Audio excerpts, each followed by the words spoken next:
नमस्कार छात्रों, कैसे हैं आप सभी। आशा है कि सभी स्वस्थ और सुरक्षित होंगे, अपना विशेष ध्यान दे रहे होंगे और अपनी पढ़ाई पर भी आप सभी विशेष ध्यान दे रहे होंगे। छात्रों, बहुत कुछ मैं आपको पढ़ा चुकी हूँ और काव्य खंड से भी हम बहुत सारे पाठ पूर्ण कर चुके हैं। अब यहाँ पर जो पाठ 5 गलता लोहा हम पढ़ रहे थे, उसका पहला भाग मैं पूर्ण कर चुकी थी। आज मैं दूसरा भाग लेकर आई हूँ। आशा है कि पहला भाग आपको अच्छे से समझ में आ गया होगा। एक सुंदर सी कहानी है जो जाति प्रथा है उसका विरोध करने के लिए एक सामाजिक मुद्दे पर आधारित ये कहानी है और उसी को हम पढ़ रहे थे। आगे आज पढ़ते हैं। मैंने आपको यहाँ तक बता दिया था कि लेखक किस तरह से यहाँ पर मोहन और धनराम की बातें कर रहे हैं और मोहन और धनराम अपने बचपन की यादों को ताज़ा करते हुए अपने बचपन में चले जाते हैं।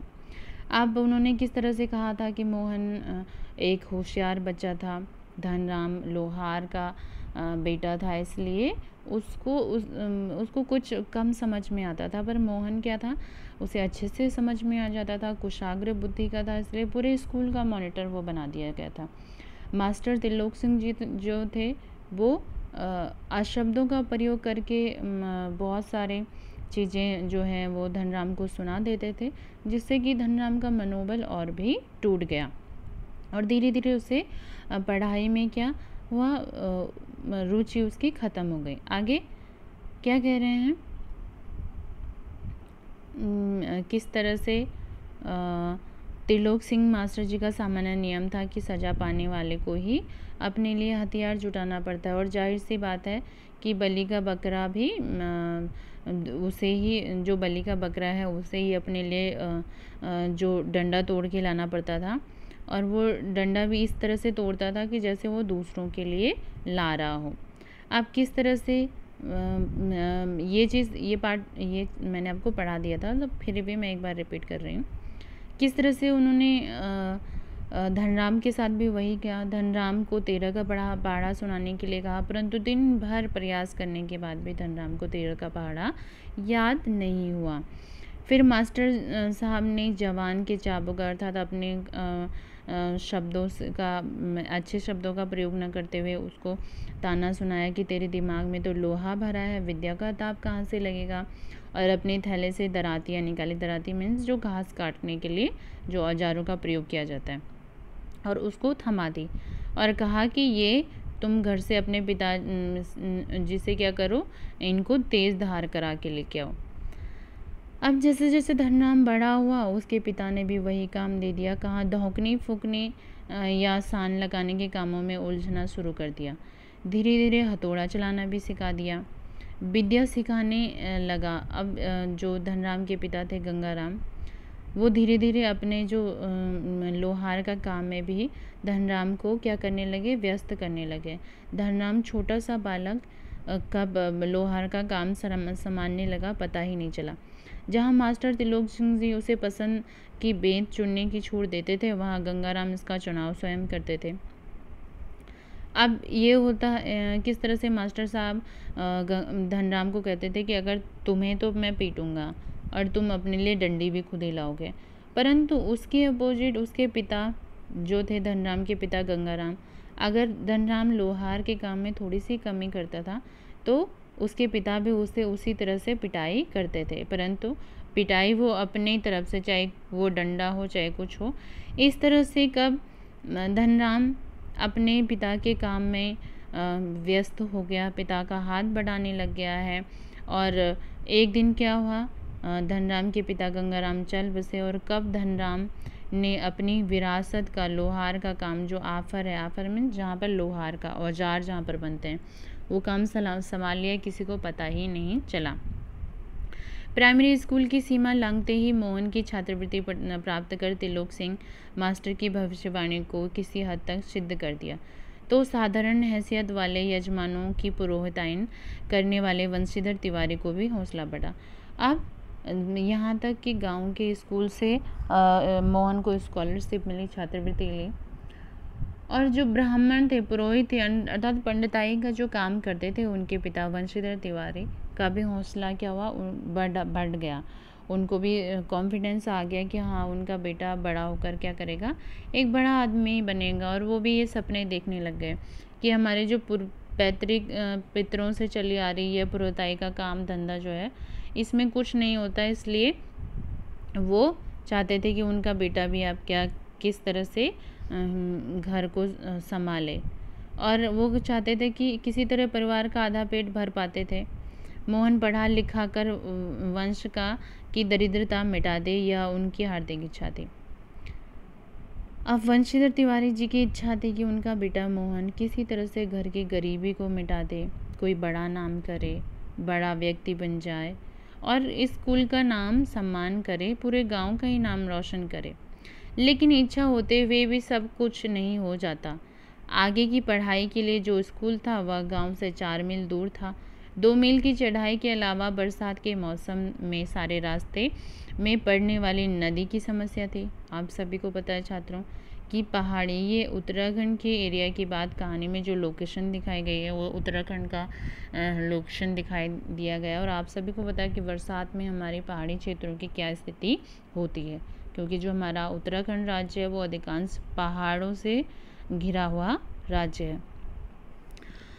नदी की समस्या थी तो वंशीधर को हिम्मत हारी और लड़के का नाम स्कूल में लिखा दिया। बालक मोहन लंबा रास्ता तय कर स्कूल जाता और छुट्टी के बाद थका मांदा घर लौटता तो पिता पुराणों की कथाओं से विद्यास्तनी बालकों के उदाहरण देकर उसे उत्साहित करने की कोशिश करते थे। अब मोहन पहाड़ों चढ़कर नदी पार करके स्कूल तो जाता परंतु थक जाता था, परंतु फिर भी उसके पिता उसे क्या करते थे, उत्साहित करते थे, उसका मनोबल बढ़ाते थे। वर्षा के दिनों में नदी पार करने की कठिनाई को देखते हुए वंशीधर ने नदी पार के गांव में एक यजमान के घर पर मोहन का डेरा तय कर लिया था। घर में अन्य बच्चों की तरह मोहन खा पी कर स्कूल जाता और छुट्टियों में नदी उतार पर होने पर गांव लौट आता। संयोग की बात है कि एक बार छुट्टी से पहले दिन ही जब नदी का पानी उतार पर आ ही था, तब मोहन कुछ घसियारों के साथ नदी पार कर घर आ रहा था तो दूसरी पहाड़ी से दूसरी ओर भारी वर्षा होने के कारण अचानक नदी का पानी बढ़ गया। अब नदी का पानी बढ़ गया तो पहले नदी की धारा में झाड़ झंकार और पात पलेत आने शुरू हुए, अर्थात भारी वर्षा के कारण पेड़ों के जो पत्ते हैं पेड़ टूट टूट के नदी में आने लगे। तो अनुभवी घसियारों ने तेजी से पानी को काटकर आगे बढ़ने की कोशिश कर ली, लेकिन किनारे पहुंचते पहुंचते मटमैले पानी ने उन्हें रीला में उन पर आ ही पहुंचा। वे लोग किसी प्रकार से सकुशल इस पर पार पहुंचने में सफल हो सके।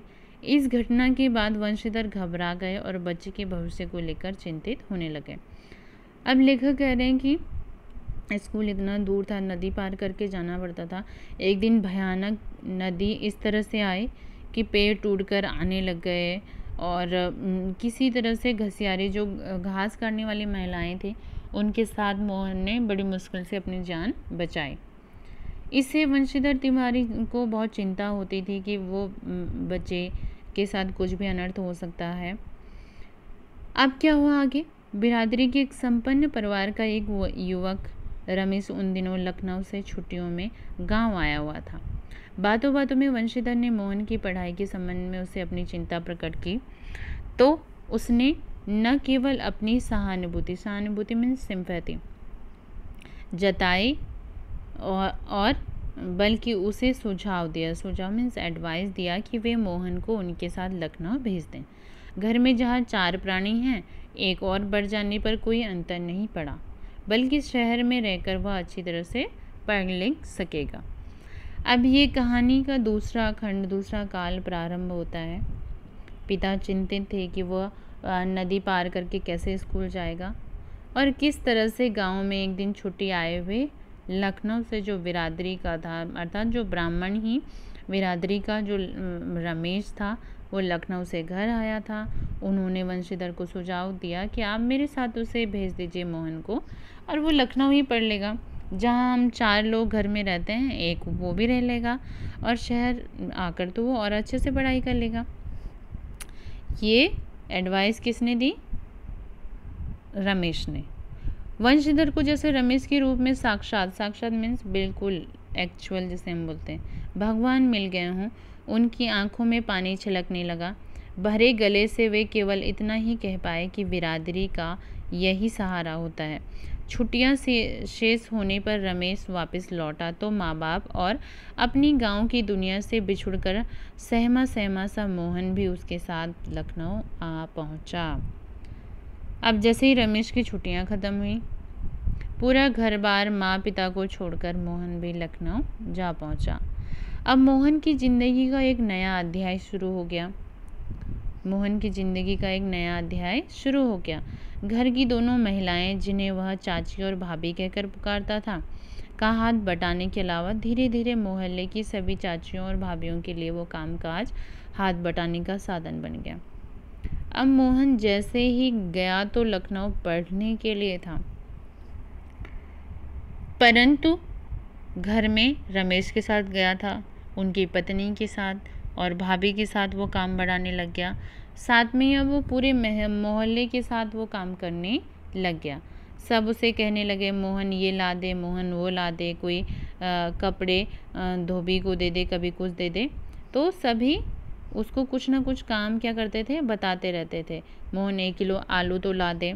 तो इस तरह से मोहन क्या हो गया, सबके काम का जरिया बन गया। कहाँ एक कुशाग्र बुद्धि का बालक, और लखनऊ जाकर वो पूरी गली मोहल्ले का काम करने लग गया।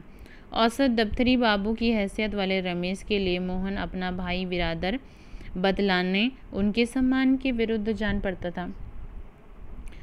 अब रमेश उसे गांव से ले तो गया, परंतु उसे पूरे मोहल्ले में ये बेइज्जती महसूस होती थी कि वो रमेश को बताए कि भाई ये मेरा रिश्तेदार है, मेरे बिरादरी का है। ये उसे उसकी बेइज्जती महसूस करता था और उसकी इज्जत और सम्मान से ये बाहर थे, इसलिए वो किसी को नहीं बताते थे। और इस बात को मोहन भी समझने लग गया कि किस तरह से गांव में आकर तो इन्होंने मेरे पिताजी से बहुत सारे वादे किए थे, परंतु यहाँ वो लोगों के सामने मेरा परिचय कराने में भी क्या कर रहे हैं, हिचकिचाहट कर रहे हैं। थोड़ी बहुत हीला हवाली करने के बाद रमेश ने निकट ही मोहन का एक साधारण से स्कूल में उसका नाम लिखवा दिया। लेकिन एकदम नए वातावरण और रात दिन के काम के बोझ के कारण गांव का वह मेधावी छात्र शहर के स्कूली जीवन को अपनी कोई पहचान नहीं बना पाया। उसका जीवन एक बनी बनाई लीक हो गया। बनी बनाई लीक मीन्स एक बनी बनाई लकीर की तरह कि सुबह दिन भर काम करना है, फिर स्कूल जाना है, कोई मतलब नहीं है। गांव का बच्चा स्कूल पढ़ने आया था, परंतु वो एक नौकरों की भांति जीवन जीने लग गया। साल में एक बार गर्मियों की छुट्टियों में गांव जाने का मौका तभी मिलता जब रमेश या उसके घर का कोई प्राणी गांव जाने वाला होता, वरना छुट्टियों भी उसके अगले दर्जे की तैयारी के नाम पर उससे शहर की हर गुजारना पड़ता था। अगले दर्जे की तैयारी करने के बाद रमेश उसे घर गृहस्थी का काम करवाता था। उसकी गृहस्थी की सुविधा असुविधा का था। मोहन ने परिस्थितियों से समझौता कर लिया था, क्योंकि और कोई नहीं चाह रहा था। घर वालों को अपनी वास्तविक स्थिति बतलाकर वह दुखी नहीं करना चाहता था। वंशीधर उनके सुनहरे भविष्य के सपने देख रहे थे। अब लेखक क्या कह रहे हैं कि जो मोहन था वो भी नहीं अपने पिता को बताना चाहता था कि मेरी शहर आकर ये स्थिति हो गई है, शहर आकर मैं एक नौकरों की भांति जीवन जी रहा हूँ, स्कूल का कुछ नाम पता नहीं है, स्कूल सिर्फ नाम का रह गया, पूरे मोहल्ले का मैं काम कर रहा हूँ। वो नहीं बताना चाहते थे क्योंकि उन्हें ऐसा महसूस होता था कि उनके पिताजी को बुरा लगेगा। अब आगे किस तरह से 8वीं कक्षा की पढ़ाई समाप्त कर छूटे। अब क्या हुआ, 8वीं कक्षा तक किसी तरह शहर में गुजार लिया, किसने, मोहन ने। 8वीं कक्षा की पढ़ाई समाप्त कर छुट्टियों में मोहन गांव आया हुआ था। जब वह लौटकर लखनऊ पहुंचा तो उसे अनुभव हुआ कि रमेश के परिवार के सभी लोग जैसे उसकी आगे की पढ़ाई के पक्ष में नहीं हैं। बात घुमा फिरा कर जिस ओर उठती है वह इसी मुद्दे पर जरूर खत्म हो जाती है कि हजारों लाखों BA MA मारे बेकार फिर रहे हैं। ऐसी पढ़ाई से अच्छा है कि आदमी को कोई हाथ का काम सीख लेना चाहिए। रमेश ने अपने किसी परिचित के प्रभाव से उसे एक तकनीकी स्कूल में डाल दिया। तकनीकी means technology school, like polytechnic या ITI जो कॉलेजेस होते हैं उसमें भर्ती करा दिया। मोहन की दिनचर्या मीन्स डेली जो रूटीन था में कोई विशेष अंतर नहीं आया। वह पहले की तरह स्कूल और घरेलू कामों में व्यस्त रहता था, बिजी रहता था। धीरे धीरे 1.5-2 वर्ष का यह समय बीत गया और मोहन अपने पैरों पर खड़ा होने के लिए कारखानों में, फैक्ट्रियों में क्या करने लग गया, चक्कर लगाने लग गया। अब किस तरह से गांव का एक होशियार बच्चा शहर आकर गृहस्थियों के काम कर कर वह अपना वो मेधावी रूप खो चुका था। 8वीं की कक्षा पूर्ण करने के बाद उसे तकनीकी स्कूल में भर्ती करा दिया था और 1.5-2 साल बाद वह कारखानों के चक्कर लगाने लग गया काम ढूंढने के लिए। वंशीधर ने जब कोई मोहन के विषय में पूछता तो वे उत्साह के साथ उनकी पढ़ाई की बाबत बताते, अर्थात पढ़ाई के विषय में बताने लगे। मन ही मन उनको विश्वास था कि वह एक दिन बड़ा अफसर बनेगा, लेकिन बड़ा अफसर मीन्स बड़ा अधिकारी बनेगा। लेकिन उन्हें उनकी वास्तविकता का ज्ञान हुआ तो न सिर्फ गहरा दुख हुआ, बल्कि वे लोगों को अपने स्वप्न भंग की जानकारी देने का साहस नहीं जुटा पाए। अब वंशीधर तिवारी जी को भी ज्ञात हुआ कि बेटे उनका लखनऊ जाकर क्या हुआ, कोई पढ़ाई नहीं हुई, यहाँ तक कि उसे तकनीकी स्कूल में एडमिशन करा दिया गया और अब वो फैक्ट्रियों में काम कर रहा है। कहाँ वो बड़े अधिकारी के सपने देख रहे थे, सब सपने टूट गए। धनराम ने भी एक दिन उनसे मोहन के बारे में पूछा था। घास का एक तिनका तोड़कर दांत खोदते हुए उन्होंने बताया कि उसकी सेक्रेटेरिएट में नियुक्ति हो गई है और शीघ्र ही विभागीय परीक्षाएं देकर वो बड़े पद पर पहुंच जाएगा। धनराम को त्रिलोक सिंह मास्टर जी की भविष्यवाणी पर पूरा यकीन था, यकीन मीन्स विश्वास था कि ऐसा होगा ही। उसने सोचा कि दांतों के बीच तिनका दबाकर असत्य का भाषण, ऐसा होगा ही, असत्य का भाषण का दोष न लगने का संतोष लेकर वंशीधर आगे बढ़ गए। धनराम के शब्द, मोहन लला बचपन से ही बड़े बुद्धिमान थे, उन्हें बहुत देर तक कचोटते रहे। त्रिलोक सिंह मास्टर की बातों का साथ साथ बचपन से लेकर अब तक के जीवन के कई प्रसंगों पर मोहन और धनराम की बातें करते रहे। अब किस तरह से जो धनराम और मोहन, जब एक दिन धनराम ने मोहन के विषय में पूछा तो उत्तर मिला, उनके पिता का जो सपना था वही उत्तर दिया उन्होंने कि वो बड़े पद पर उसका चयन हो गया है और विभागीय परीक्षा देकर वो और बड़े पद पर हो जाएगा। परंतु ये सब झूठ था। वंशीधर तिवारी जी अपने सपने को झूठा साबित नहीं करवाना चाहते थे। उन्होंने अपने मुंह पर एक घास का तिनका दबाया ताकि उनको असत्य बोलने का दोष न लगे। पंडित थे और मन ही मन में वो अपने आप को कोस रहे थे, रो रहे थे। बार बार धनराम के वो शब्द उन्हें याद आ रहे थे और यही क्या थी, जो धनराम मोहन के जीवन का जो प्रसंग था वो किस तरह से एक मेधावी छात्र जो है वो शहर जाकर किस तरह से, जैसे कहते हैं ना कि कोई औजार कुंद हो गया है, वही मेधावी छात्र क्या हो गया, वहाँ जाकर एक साधारण सा बालक बन गया। अब यही बचपन के दिन वो याद कर रहे हैं। तो छात्रों, अगले भाग में हम पढ़ेंगे कि कहानी आगे क्या हुई, किस तरह से यहाँ पर बात 2 बच्चों की है, 2 छात्रों की है, 2 महत्वपूर्ण चरित्रों की है कि दोनों का जीवन में प्रभाव पड़ा मिसगाइडेंस का, मार्गदर्शन अच्छे से न होना। ये इस कहानी का एक महत्वपूर्ण जो मुझे महत्वपूर्ण चीज़ दिखाई दे रही है। साथ में ही बड़बोलापन होना भी, अत्यधिक बड़बोलापन होना भी अच्छी बात नहीं है। साथ में जातिगत जो भेदभाव है वो हमारे समाज का सबसे बड़ा दोष है और किसी को भी अगर हम अच्छे से मार्गदर्शन नहीं कर सकते तो उसके मन में हीन भावना लाना भी क्या है, सरासर गलत है। जो भी प्रयास हमें होता है हमेशा दूसरों को हम अच्छा संदेश दें, अच्छे से मार्गदर्शित करें, सत्य बोलें और कभी भी डींगे ना हाँके, मीन्स बड़बोलापन हमारे अंदर नहीं होना चाहिए। अगले भाग में फिर मिलते हैं। धन्यवाद।